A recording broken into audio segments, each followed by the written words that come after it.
Hello and welcome to the show. I'm Martin Willis, your host, and we have a great show this evening. We have Jann Halexander, and he is currently in Paris, but he was from the French-speaking Central Africa, and he has written a book and paid attention to the UFO topic in Central Africa. We're going to be talking about that. Had his own sighting as well. And our blog this week is a 1977 UFO sighting by police officers in Flora, Mississippi, by Charles Lear. So before we get started, I want to pay tribute because one of the things that has been a gift to me when I started looking into this UFO topic is to become friends with a dear soul, Lee Spiegel. And he passed away late summer. And yesterday, March 5th at 5:05 p.m. Eastern Time, Lee's ashes were launched in space. And so I'd like to play this tribute for Lee Spiegel.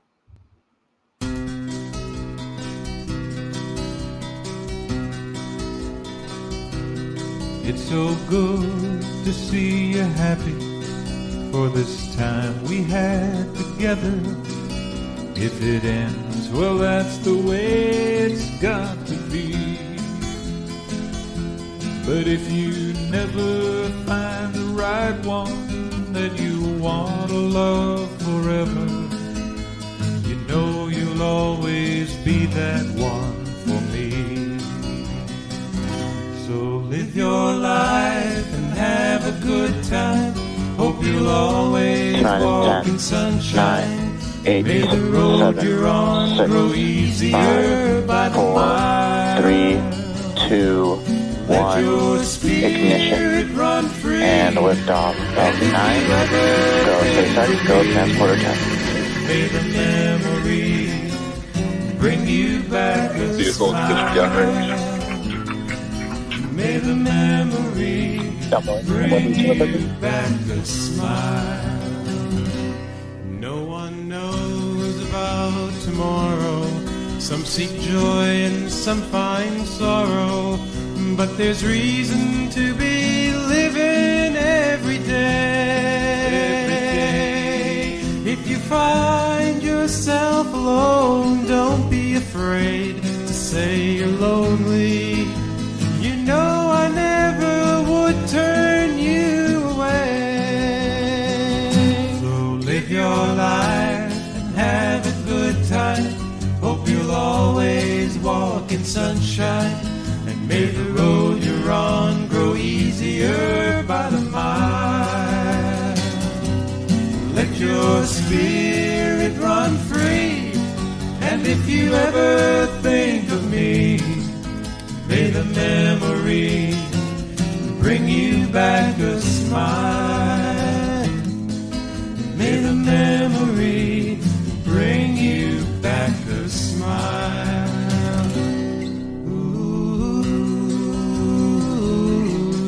ooh, ooh.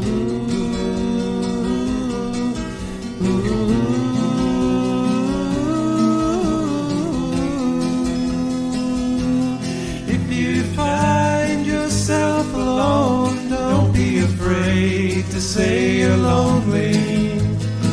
You know I never would turn you away. You know I never would turn you away.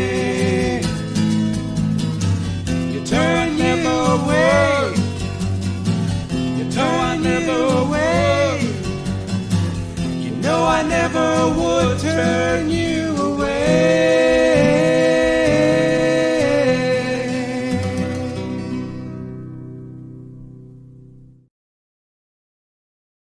That's it. And by the way, I failed to mention that is Lee Spiegel singing, by the way. He was a folk singer when he first went to New York.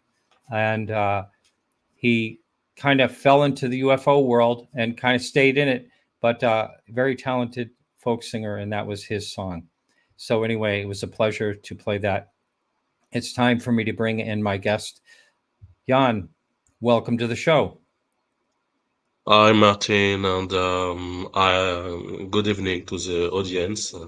And just already, I apologize myself because my English is just correct. It's not perfect.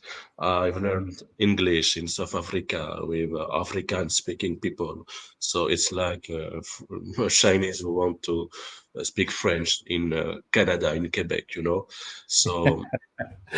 Sorry Yes. if sometimes I make mistakes and if I have a problem of grammatical expressions. Just I wanted to say that. Well, you certainly can speak better English than I can French, that's for sure. But no, no, we will be patient because I think you have a really good, really good message. And I think what I'd like to do, if that's all right, is you yourself had a UFO experience. And could we start out with you talking about that? I'm sure that's what inspired you to write this book and to interview these people you did. Maybe in North America you're more open-minded. I think so. If this is your reputation anyway in Europe, that you are more open-minded about this kind of subject. Uh, Effectively, I spoke about my UFO experience in two or three channels in France. It was not generalist channel, it was specialist channels on YouTube and on TV because I wanted to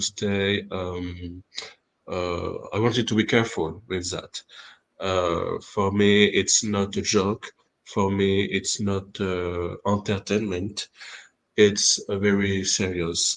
And I was born in 1982 in Gabon, in Central Africa, from a father who was diplomat. Now he's retired.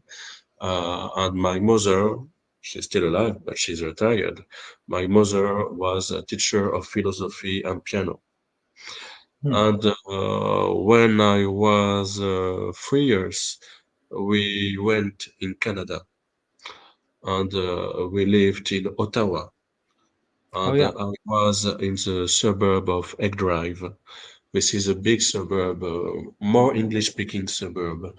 It was between 1985 and 1989. And yes, I saw through the window of my room. Um for me, I was a child, so it was a monster. Just it was a monster. It was a big red head with a light above the head. For me, it was a moonlight, maybe, but uh, I was a little boy, and just it was very scary. But I didn't know the word alien, extraterrestrial. I didn't know that. So uh, time passed, and maybe I wanted to convince myself that it was a nightmare. Hmm. But this nightmare was blocked in my head all my childhood and one part of uh, my teenage years. And later in 2013, in suburb of Paris, I came back from the west of France in car. I was not the driver,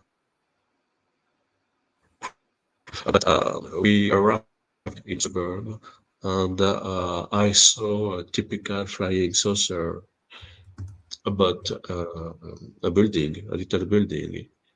I was very shocked, very, very shocked, and it was so strange, and maybe so it was a stupid flying saucer, and uh, I didn't understand why me.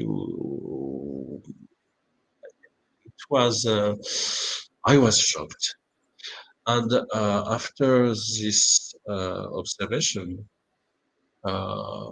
it was very, very, very difficult the following months. It was a long night of nightmares, strange Mm. night, and I have physical problems here. It was very painful, and I had the feeling to be followed when I work in the apartment. Or it was very strange, and sometimes I couldn't sleep, so it was very difficult to sleep. I take weight. Uh, it was really disturbing. One moment, be, I, I believed that I was crazy. Mm. Uh, it was very difficult to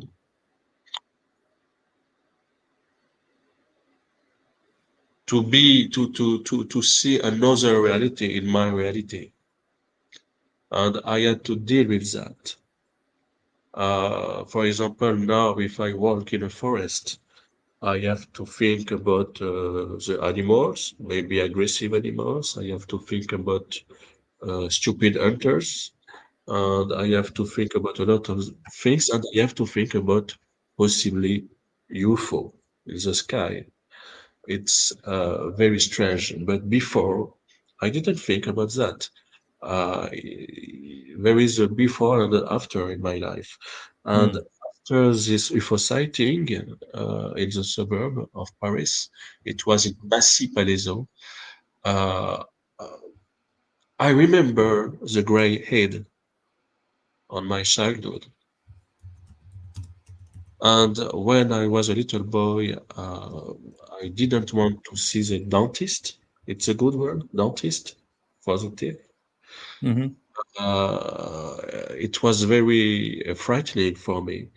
And after this UFO sighting, uh, it was horrible for me because before to sleep, uh, I thought that some people could take my teeth. Mm. Wow. So it was very disturbing, and fortunately, we have an association in France.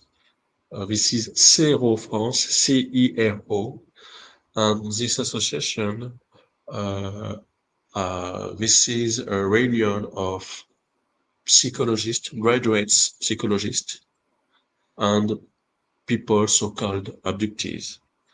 And the work of the psychologist, it's is they help abductees to live with that in the life day by day. Huh. Very interesting. So, the second encounter that you had, did you say you were in a car, driving in a car when that happened in particular? I was not driving, but Oh, you were the riding. driver, Yeah. yes, I was on the right in the front of car. We were four in the car. The driver, of course, didn't see anything because he was talking with the two people uh, Ah. Uh-huh. behind me, and nobody see anything. And when I saw the things, I wanted to say something to these people, and I couldn't say anything. I was blocked. Hmm. That's interesting. Um, so for me, I take seriously most of the time testimonies of people. Uh, we must stop the stigma. It's very important. I don't think this is in the aid of people. I think really it's my conviction. There is something else outside our humanity. Hmm. It's place. Maybe there is various non-human intelligence, but I think there is something around us. I think so. Hmm. And I can say that because we are in a American podcast, but I try to protect my family when I speak. I speak about me. I don't want to put my family in the story because Hmm. it's a lot of, but just um, I took the time to talk about that to my father 2 years ago, and I I told him about this gray monster that I saw when I was little. He was not surprised. He Hmm. was not surprised. I was surprised because he was not surprised. And he told me, when I was a little boy in Africa, I saw the same thing. But my uncle told me that it was hallucination or Hmm. dream. Hmm. Yes, hallucination. I don't think this is a good word in English. It was not real. Yeah. But my father believed me. He was not surprised. Hmm. That's So good. this is a strange dilemma. This is very taboo in Europe, in Africa, maybe not so in United States, but I don't know. I don't live in United States, so I don't know how this is alive for people, abductees people, or just UFO experiences, because you can see just a UFO in your life, and it can be really impressive. It can be really incredible. It's Hmm. not necessary to have entities in your room or entities about your car when you are driving. But it's very strange, yes. And in Europe, maybe I could say since 2021, we have more and more experiencers who take the choice to talk about their experience publicly, openly, and they take the choice to organize events around disclosure. Hmm. Before, there was a separate line between traditional ufologists and people who saw UFO. And sometimes traditional ufologists were not very polite, were not very cool with UFO experiences. Now maybe the situation is changing, but it's changing because the context is changing, and because a lot of people, uh, serious people, I think, in Gary Nolan, uh, but even Lou Elizondo, consider seriously the abduction issue. Hmm. That's Now, my point of view. yeah, yeah. Thank you. Just skipping around a little bit. I met some people in North Carolina back in 2012 that came over here to a conference, and they were involved in, I want to say it's called Gaipan or something like that. It's Japan, the le French Japan. This Japan. is le Japan, yes. This is the only official organism in France, Yeah. uh, French state. It's official. Whose purpose is to register data and to analyze this is uh, if the UFO sighting, this is a plane, or this is a balloon, or if it's something else. But this organism is very, very, very criticized in France, and because it's not.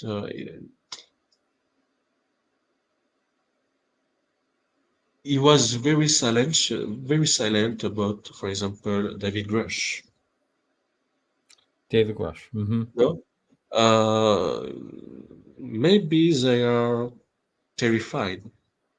They don't know how to react with all this event in North America, Mm. because during a long time it was like science fiction. and maybe science fiction is becoming reality. Hmm.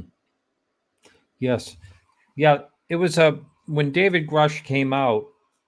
I think a lot of us will. I at first went, wow, that's really quite the statement to say that we have the hardware, we have crafts. So yeah, I was really taken aback with that. But um, so far, I'm leaning into the idea that it's possible.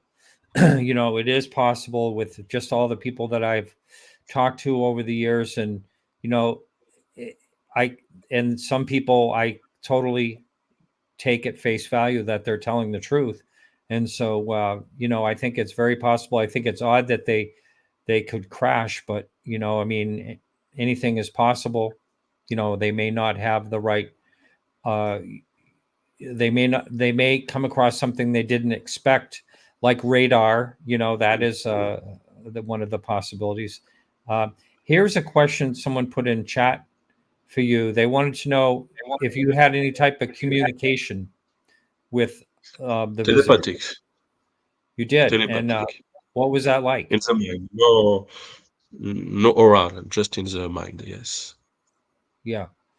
And what do you remember what it was that you were, what type of I did messages it not was? remember anything, but when I saw this object in the sky, I remember an expression like this: "You didn't really believe in this, so see, just see." Huh. Yeah. That's really interesting. Um, Now, so were at you, how long and when did you live in South Africa? I didn't live in South Africa. I was born so in Central Africa after I went in Canada for my Central. childhood. And after I went back in Central Africa, in Gabon. This is in the center of Africa. When you see a map of Africa, you have Gabon on the west. You have after Republic of Congo. It's a little country, and after you have the Yeah. big Congo, famous Congo, Democratic Republic of Congo. But indeed, I was in South Africa in 2004 to for the studies, and the object of my studies, it was a work about urbanism in South Africa under apartheid. It was um, uh, I I had to write about the impact of a political system, about the organization of a city. Hmm. So let's the name of your book. I'm just trying to pull it up here. Is and I have it here, is the UFO issue in Central Africa, and you in that you are talking with, I think you had 15 interviews with people that had experiences. So I would uh, like to ask you, was there one in particular that stood out as something really special, really interesting? Oh, I don't want to. For me, all was really interesting in this book. It's a little book because it's very difficult to work about French-speaking country in Africa.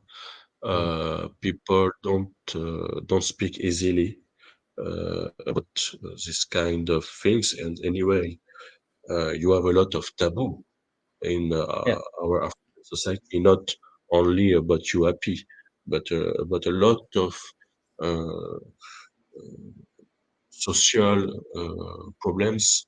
You have a lot of taboo.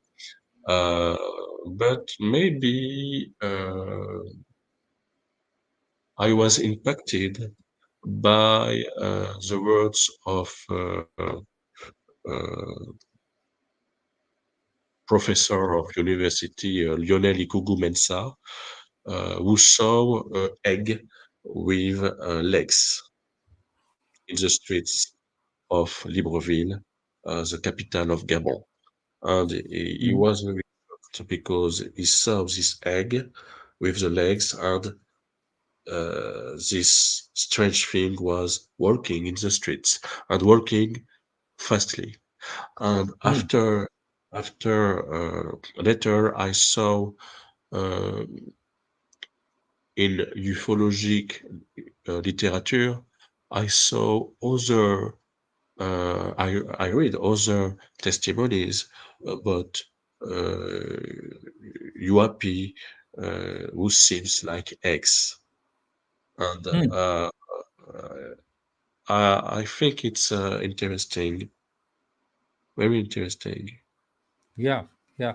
Uh, so I have a there's a question here, and I do want you to talk about some of the other people that you interviewed, what their encounters were. But here's a question here: is your government revealing? And I believe Bambi is talking about, let's say, Central Africa. Do they reveal UFO incidents that are reported to them, or Mm, do mm, mm, they mm. Unfortunately, Bambi, this is a big, big, big question and big problem in most of African countries, not only Central Africa. There is no official position from African country, African governments about UAP. No I official position. And there is no official organism. In United States now you have ARO.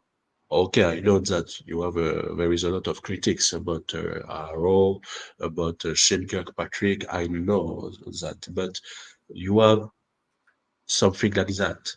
You have the same thing in some countries of South America. You have Mhm. Japan in France, and you have when even when it's not official, you have some organism, some structure. But in Africa, except South Africa, you have anything, anything. Mm. Um, we can think that countries like Nigeria could be ally of United Kingdom, but you are Christian. And we can think that a country like South Africa could be an ally with United States. You know, uh, officially, South Africa doesn't belong to the alliance of five allies. You have Australia, Canada, United Kingdom, New Zealand, with United States. South Africa is not in this group, but we can think that unofficially, South Africa has contact with this group. It's possible. Mm. Hmm. And But yeah, go ahead. yeah, No, go ahead. uh, uh, we we must understand that the actual situation is very strange for a lot of people. I know that some some people in the ufologist world are very uh, enthusiastic. This is a good word. Very impatient, are very Oh, impatient. Yes. Uh huh. yeah. Oh, Hmm. but the situation actually is really strange for a lot of people. They really don't understand what happens when they know, when they see the videos, because a lot of people didn't get the information. Even in France, a lot of people in France don't know who is David Rush. Who is David Trevor? Who is Ryan Graves? They don't know, Yeah. but more and more people know now. And as I say before the podcast, in last November, we have a historical big conference, like a symposium, during 2 days at the Sorbonne University. It's a big university in France, and you had Jacques Vallée, Christopher Mellon, Eric Locher, Philippe Guillemot. With video conference, you had Avi Loeb, Oh, and yeah. it was a really big event in Europe. It was historical, but and some media talk about this event. Some media talk about David Rush, but a lot of media, a lot of people don't know how to digest the information. Hmm. Hmm. And I Well, understand. I understand. yeah. And anyway, you have other problems. You have economical problems. You have in Europe, we have problem with Russia and Ukraine. Um, there is a lot of problem. So it's very strange, actually. Hmm. Hmm. This is the same So, thing in Africa, where you have a lot of problems too. So right, right. Yeah, I mean, a lot of times here in America, when something happens, we, I shouldn't say we, a lot of times I think, that everyone should know about this. When we had a congressional hearing on, UAP this last summer, it seems like that was historical, and it seemed like other indeed, places in the world should know about it, but not everyone is indeed, paying attention to this topic. of And course, so uh, you're right. I mean, a lot of people you could mention, even at a UFO conference, they may not everyone knows, what has happened in the United States over the last few years. I think you can make more and less. You can make an analogy with the pandemic, last pandemic. When COVID was just in China, the rest of the world was not really interested. But when the COVID arrived in Europe and killed people, the Western country were terrified, you know? For the moment, the issue with, for example, the UFO experiencer, this is a minority. It's a very, in French we say marginal. So this is very disturbing for some individual people in United States, in Europe, in Africa. You have not really a UFO mass sighting who, which could change the situation maybe. It's one people here, one people here, one people here.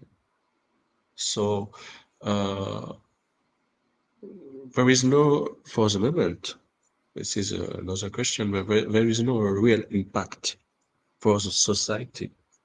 And again, it's like some other event in the history of our world.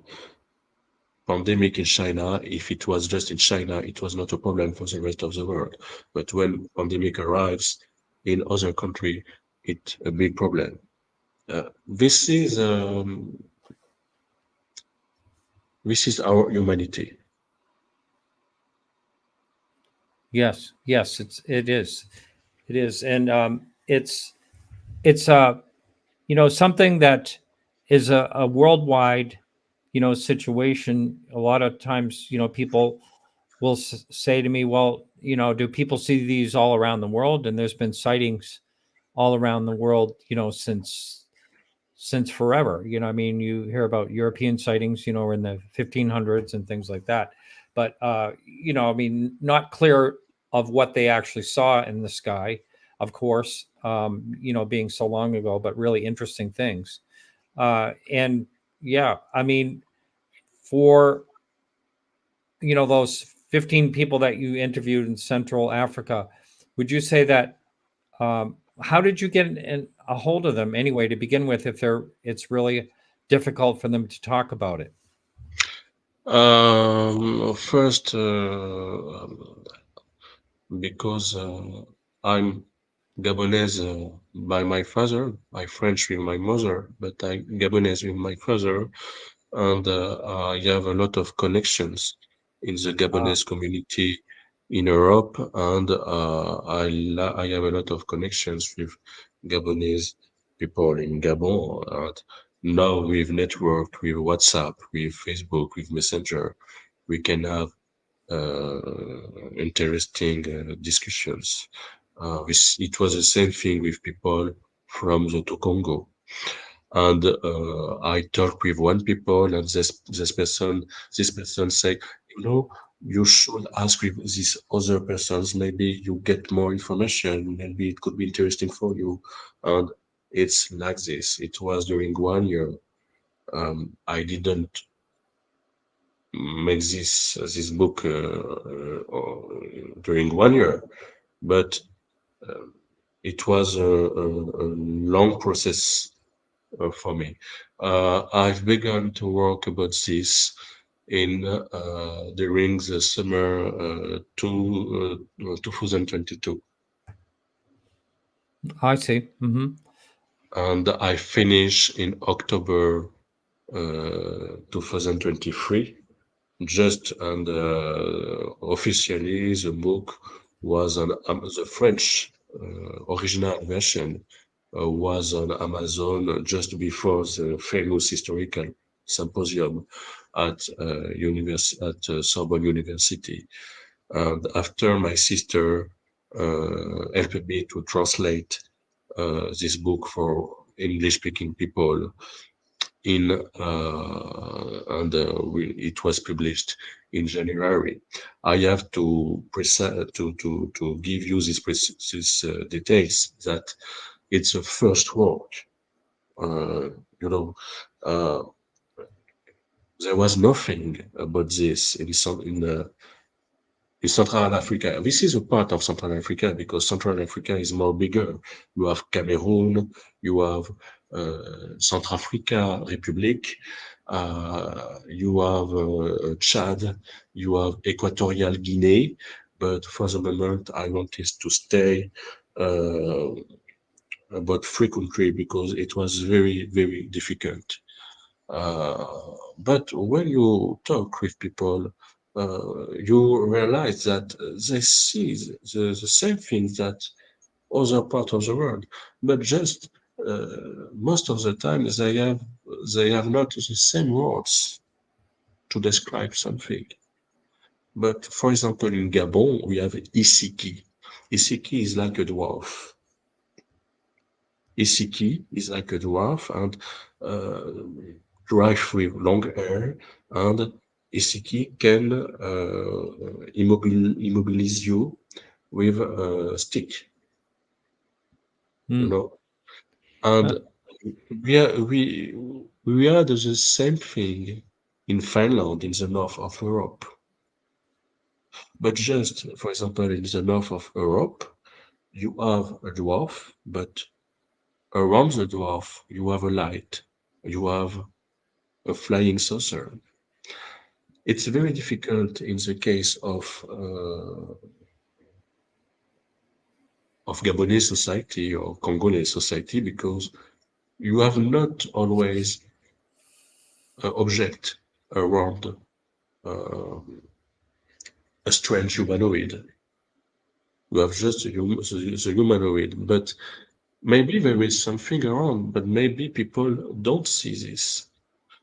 We are just human. We live in our human reality, in our ecosystem.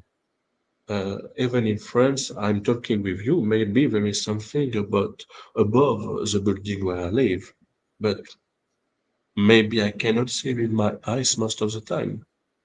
And one moment in your life, why? We don't know why. This other reality um, comes in your reality. It can be 1 minute, 2 minutes, maybe more. And it's like this strange story with the egg with legs in the streets of Libreville. Hmm. Hmm. Here's another question for you. Have you or the experiencers that you interviewed thought about a desire for ET help in our planet's dire straits, or a frustration that they don't help? Is that something that ever comes up with any of them? I mean, some people think that they are here to help, but I don't know, one way or the other myself.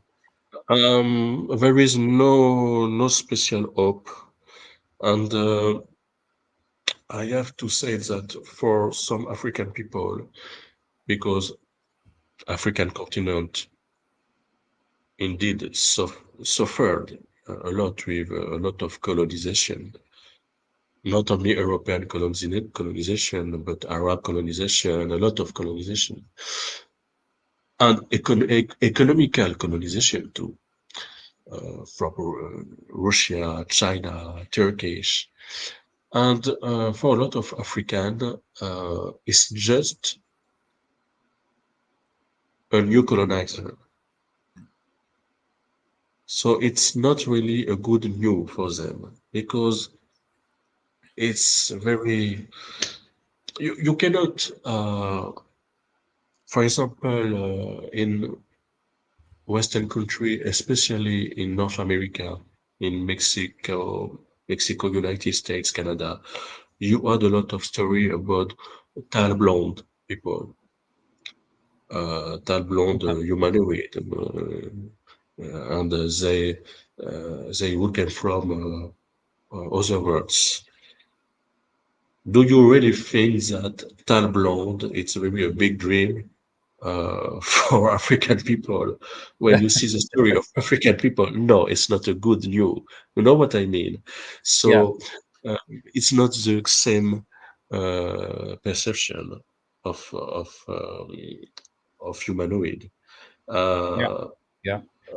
but you have to, like in the rest of the world, you have New Age movements. Hmm. You have New Age movements. Um, we can even talk about sect. This is yes, very popular in Ivory Coast in the west of Africa, Burkina Faso in the west of Africa too, and a little in Republic of Congo. They sell ribs, they sell a beautiful story, and some people like that, and some people pay for that, of course. Uh, this is new age movements, but most of the time, these new age movements are in some part, disconnected of the reality and the complexity of the UAP issue. Mm-hmm. Mm-hmm. Uh, Here's Go ahead. Yeah, go ahead. no, it's good. Finish. It's good. Yeah. This is another question here. Are there abductions in Central Africa? Yes, yes, yes, yes. And not only in Central Africa, but in I think in all Africa, because after the publication of the book, I received a lot of message of people saying, yeah, Cameroon, I was very surprised. I think it was already a discussion. This is one of the biggest taboo, or the biggest taboo in our humanity. United States, in Europe, in Africa. Hmm. I was really surprised, honestly, because for me it was very difficult first when I wrote this book. And I have to say something. I wrote this book as a citizen of the world. I've I've any passion for ufology. It's not a passion. When you go in my apartment, there is no poster of movie about UFO. Independence Day is not interesting for me. Alien Trilogy is not interesting for me. You understand what I mean? I'm not a geek. It's not a passion for me. For me, it's something very serious in my life. Serious like other things, because my life, like your life, is complex. I'm not only an addictive. I'm Jan. I'm singer. I have a family. I'm father. I have a little son. It's I have a complex life, but for me, I act like a citizen. I think this is a big deal with our humanity, like artificial intelligence, like climate change. Hmm. This is serious. I don't think it's infotainment. I don't think this is entertainment. And indeed, in Europe, and especially in France, because I'm in France, maybe this is the same thing in Germany or United Kingdom. But after David Rush, there was a clash between people who consider ufology like a good entertainment. It's nice. I connect to 20 o'clock about YouTube, and I see and I talk with other people about if it's possible, it's not possible. What do you think? Do you think? But when the podcast is finished, uh, the life day by day continue. And for a lot of people in youth, it was not really, in fact, a real deal, a real challenge, a real problem. It was like a fiction. They couldn't think it was serious, because sometimes they say, yes, maybe we know the truth in 50 years, in 100 years. You know what Yeah. I mean? And what? In 2023, what happens? You have David Rush and a Congress hearing. What does it mean? You Hmm. know? And they prefer to criticize Oh, yeah. David Rush, Gary Nolan, Lou Elizondo, Leslie Keane, Harry Reid. Uh, it's more easy for them because, in fact, they didn't take the time to have a thinking about the radical otherness, the radical alterity. What do you do if you see a radical alterity? And they don't want to think about that. Me, not only me, other people, we hadn't the choice. And it was very difficult to have a good discussion, a simple discussion with these persons, because these persons lived in infotainment, but me, I don't live in infotainment. So when I write a book about ufology in uh, in uh, in Africa, for me, I give informations. I say to people, okay, how is it uh, the UAP issue in Africa actually? What we could say. It's more interesting. I don't want to make infotainment. Hmm. Hmm. There was I a hope I hope that my English is correct for the audience. yeah, yeah.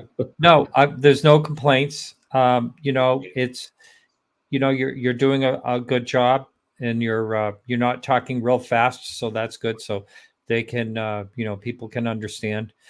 So rephrasing the question here, she wanted to know: do you think experiences say that ETs are here to help? No.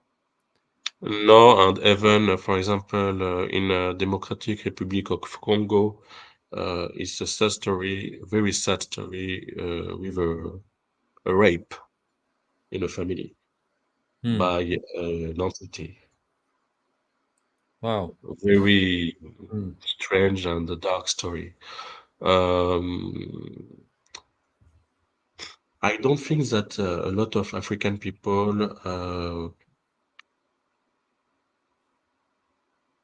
have a good opinion about aliens.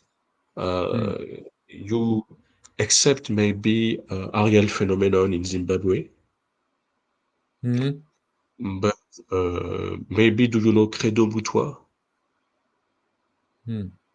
Credo Boutois was not ufologist. It was a shaman, a sorcerer in Zulu in South Africa. And he, of course, you have a lot of critics about Credo Boutois, but it's interesting what he says because it's very dark about non-human entities. And in some parts, he said, he said because he's dead now, he said the same thing. He gave the same conclusions that um, other people in Western countries, in Canada, United States. It talk sometimes about manipulation of humanity by entities and bad manipulation. So, uh, for the moment, um, I haven't words of experiencer whose experience is really positive in Africa. For the moment, maybe I will have, but for the moment, I've not. And, I've published this book and I founded to the UAP channel, UAP Afrique on YouTube. This is a network on YouTube, on Facebook, on Instagram, on Twitter, and on SoundCloud. And we realize podcast with Stéphane Royer. Stéphane Royer is French. He's not African at all. He's white French, and he wrote a book about the connection between the UFO sightings and nuke, Oh nukes. yes. Hmm. And we realize podcast on the channel, and the first podcast was about the destruction of a village in Eritrea. This is near Ethiopia. It was in 1970. After the second podcast, it was about the destruction of a village still by a UFO in 1980 in Senegal. And the last podcast, it was 2 days ago, it was about the destruction of a village uh, in Kenya in June 1954. Hmm. And so it's very strange. All the story are very strange, very dark, very weird, of course. And we cannot officially say that it's alien people, of course. But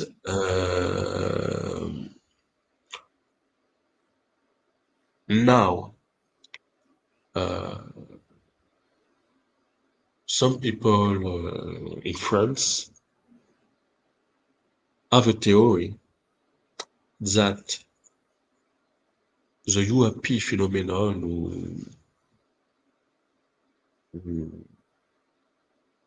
one species of non-human intelligence, have a good comprehension, have a good understanding, sorry, of our world, of our society, and they are more violent in poor country or not well developed country in Africa, in South America, but they act differently in Europe, in Japan, in United States, in Canada. This is just a theory, but it's very interesting. Excellent. Well, we're at the end of our show. I want to thank you so much. It's been a real pleasure, and you're a real trooper because I believe it's about 2 o'clock in the morning.